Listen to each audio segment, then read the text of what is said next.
आप सभी, स्वागत है आपका हमारे YouTube channel Goldy story point पर। आज की कहानी है सासू माँ आप बहू के पिटने का तमाशा देखती हैं। जो भी चैनल पर नए आए हैं चैनल को लाइक शेयर और सब्सक्राइब करना न भूलें। घंटी का बटन दबाकर ऑल आइकन ज़रूर प्रेस करें ताकि हमारी आने वाली कहानियों की नोटिफिकेशन आप तक पहुँचती रहे। कमेंट बॉक्स में कमेंट लिखकर अपनी प्रतिक्रिया ज़रूर दें। आपका कमेंट हमारे मनोबल को बढ़ाता है और नई नई कहानियाँ लिखने के लिए प्रेरित करता है। तो चलिए शुरू करते हैं आज की बेहतरीन कहानी। इतनी ठंडी चाय, चाय है या शरबत? इतने दिन हो गए अभी तक तुम्हें चाय बनाना भी नहीं आया। रजत गुस्से से अपनी पत्नी रक्षा पर चिल्लाया तो वह मिमियाती हुई सी आवाज़ में बोली, वो आप बाथरूम चले गए थे इसलिए चाय ठंडी हो गई। मैं अभी दूसरी बनाकर लाती हूँ। रक्षा चाय का कप उठाने के लिए झुकी ही थी कि रजत अपना मोबाइल उठाने लगा, जिससे दोनों का हाथ टकरा गया और चाय रक्षा के हाथ पर गिर गई। वह दर्द से कहरा उठी।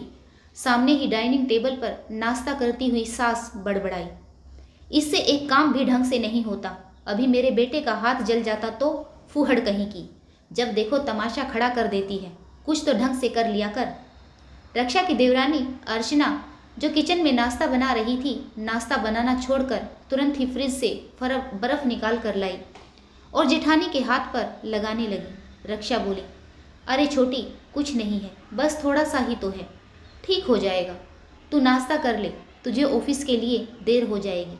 अर्चना जेठानी के हाथ पर बर्फ मलते हुए बोली, नहीं दीदी, आपका हाथ बहुत ज़्यादा जल गया है, बहुत ज़्यादा जलन हो रही होगी।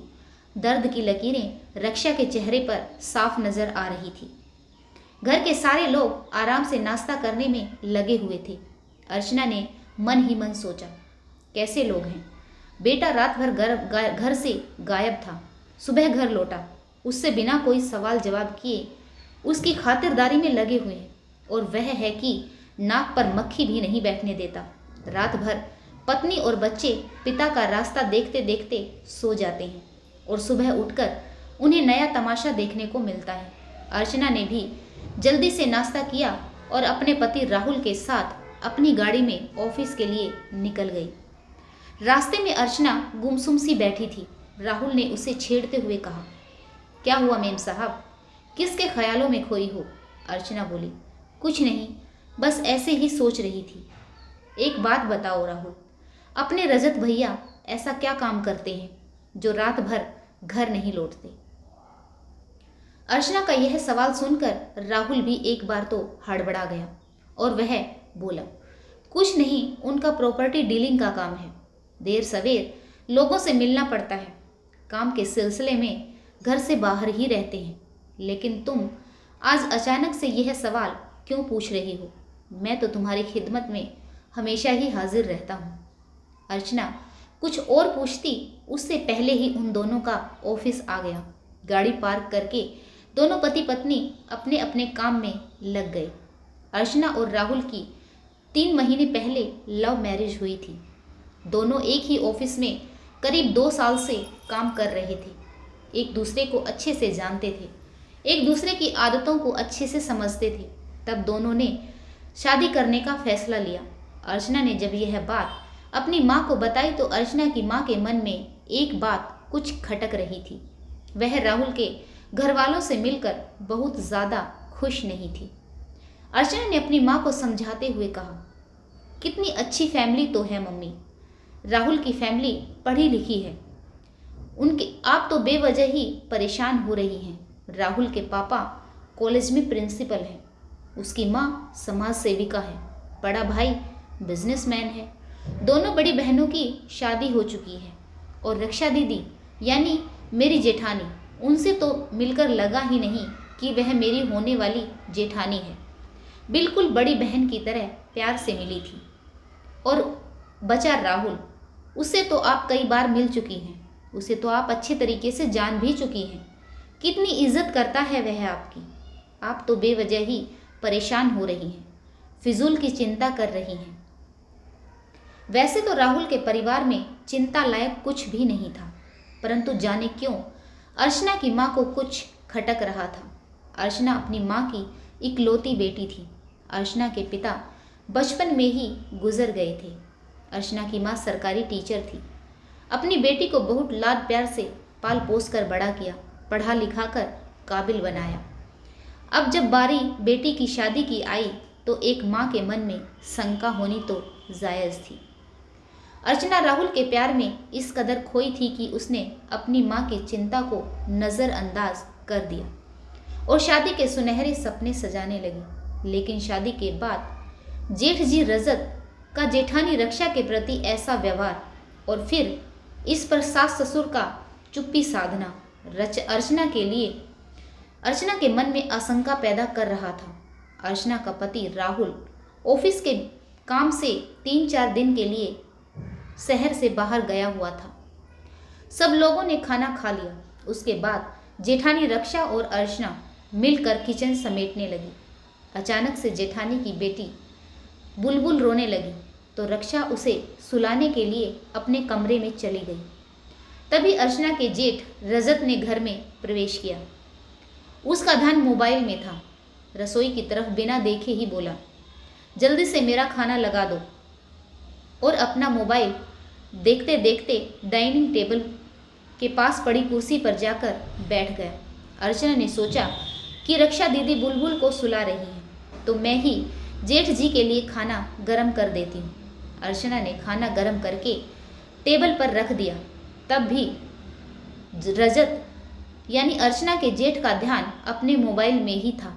उन्होंने यह भी नहीं देखा कि खाना किसने गरम किया और टेबल तक किसने पहुंचाया।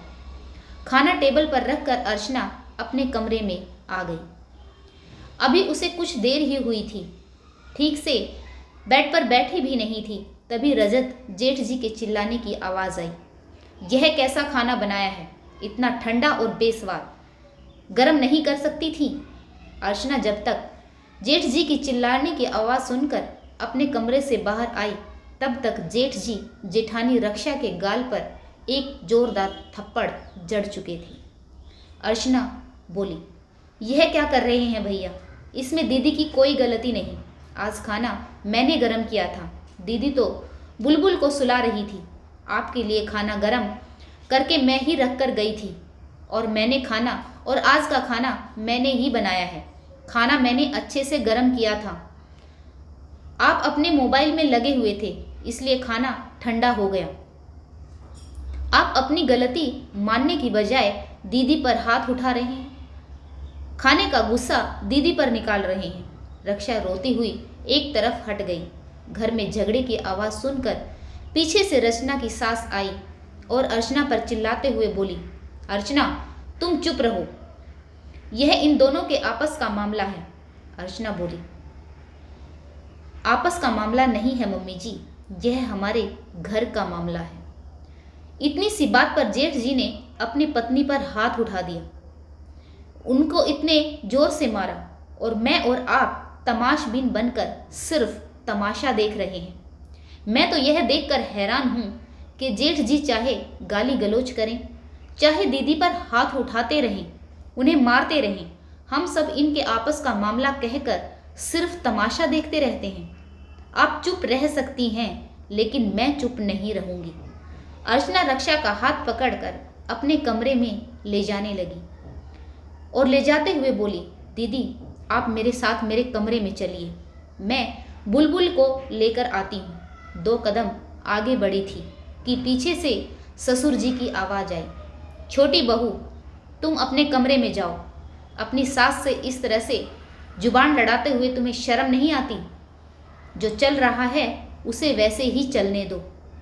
तुम्हें हमारे घर के मामलों में टांग अड़ाने की कोई ज़रूरत नहीं है, नहीं तो तुम्हारे लिए अच्छा नहीं होगा। वैसे भी राहुल अब यहाँ पर नहीं है, वह आ जाए तब हम सब मिलकर तुम्हारे बारे में भी बात करेंगे। अर्चना की सास बोली, मैं ना कहती थी राहुल के पापा, यह लड़की हमारे घर के लायक नहीं है, पर आप और राहुल ने ही मेरी एक न सुनी। देखा नहीं आपने कैसे बड़ों से जुबान लड़ाती है, यह तो रक्षा को भी बिगाड़ कर रख देगी। ऐसे शब्द सुनकर रचना का खून खोल उठा। उसे समझ नहीं आ रहा था कि ऊपर से पढ़े लिखे और सुसंस्कृत दिखाई देने वाले लोग इतने असंवेदनशील कैसे हो सकते हैं? अर्चना बोली। वाह माँ जी, एक औरत होकर अगर एक औरत के हक के लिए आवाज़ भी उठाए तो वह बेशरम, और मर्द चाहे जो करता रहे, गाली गलौज करे, पति पत्नी पर हाथ उठाए तो वह उसकी मर्दानगी कहलाए। अरे पापा जी को तो छोड़िए, वह तो एक मर्द हैं। आप एक औरत होकर दूसरी औरत के लिए ऐसा कैसे सोच सकती हैं? भगवान न करे कि कल को आपकी दोनों बेटियों के साथ उनके ससुराल में अगर ऐसा ही व्यवहार किया जाए तो भी क्या आप उनके आपस का मामला कहकर उनके हाल पर उन्हें छोड़ देंगे? रही बात राहुल की, तो यदि उन्होंने अन्याय का साथ दिया तो मैं उनके खिलाफ भी जा सकती हूँ। बस अब बहुत हुआ। रक्षा दीदी अब तक अकेली थी। यह सब इसलिए सह रही थी क्योंकि उनका साथ देने वाला इस घर में कोई नहीं था। अब मैं आ गई हूँ और यह सब मैं बिल्कुल भी बर्दाश्त नहीं करूँगी। आप लोग अपने बेटे को समझाइए, वरना एक बार पुलिस कंप्लेंट कर दी तो आप लोग समाज में कहीं मुंह दिखाने लायक नहीं रहेंगे। कहकर अर्चना बहुत ही रोब के साथ रक्षा का हाथ पकड़कर अपने कमरे में ले गई। घर में सन्नाटा सा छा गया। अर्चना के सास ससुर और जेठ जी का सामना आज की सशक्त नारी से हुआ था। नारी का यह रूप देखकर उनकी रूह कांप गई। इसके बाद बहुत ज़्यादा बदलाव तो नहीं आया, परंतु सबने रक्षा को नीचा दिखाना, बात बात पर गुस्सा दिखाना और गलत तरीके से उसके साथ बात करना छोड़ दिया। धीरे धीरे परिस्थितियां सुधरने लगी। राहुल भी अर्चना जैसी समझदार और सशक्त पत्नी पाकर बहुत खुश था। अर्चना और रक्षा के बीच बहनों का रिश्ता बन गया। सास ससुर अब आग में घी डालने का काम नहीं करते थे, बल्कि चुप रहते थे। इससे परिस्थितियां काफ़ी सुधर चुकी थी। आशा करती हूँ आपको यह कहानी ज़रूर पसंद आई होगी। अपनी प्रतिक्रिया कमेंट बॉक्स में लिखकर ज़रूर दें। कहानी पढ़ने के लिए आप सभी का एक बार फिर से बहुत बहुत धन्यवाद।